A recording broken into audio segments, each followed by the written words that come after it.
Hello friends, இன்றைக்கி ரொம்ப டேஸ்ட்டாக மரவள்ளிக்கிழங்கு வச்சு ஒரு ஸ்வீட் வந்து எப்படி பண்ணுறது அப்படின்னு சொல்லிட்டு பார்க்கலாம் வாங்க. ஃபஸ்ட்டு மரவள்ளிக்கிழங்க தோலெல்லாம் எடுத்து க்ளீன் பண்ணிக்கலாம்.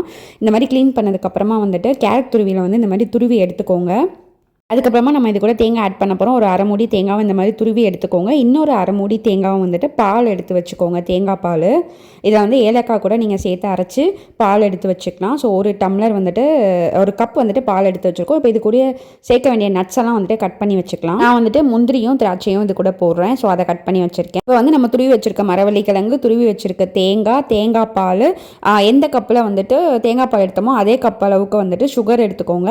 இது எல்லாத்தையும் சேர்த்து ஒன்றா மிக்ஸ் பண்ணி வச்சிடலாம். அதுக்கப்புறம் ஒரு பாத்திரம் எடுத்து அதில் ஃபுல்லாக நெய் தடவிட்டு அது கீழே வந்துட்டு நம்ம கட் பண்ணி வச்சிருக்க நட்ஸை போட்டுட்டு கலந்து வச்சிருக்க மரவள்ளிக்கிழங்கு வந்துட்டு இது கூட சேர்த்துடலாம். இப்போ ஒரு இட்லி பாத்திரம் வச்சு அதில் தண்ணி ஊற்றி கீழே ஸ்டாண்டு வச்சு அதில் இந்த பாத்திரத்தை வச்சு 20 மினிட்ஸ் வந்துட்டு வேக வச்சு எடுக்க போகிறோம். 20 மினிட்ஸ் வேக வச்சு எடுத்திங்கன்னா சூப்பர் டேஸ்டியான ஸ்வீட் வந்து ரெடி ஆகிரும். ட்ரை பண்ணி பாருங்கள்.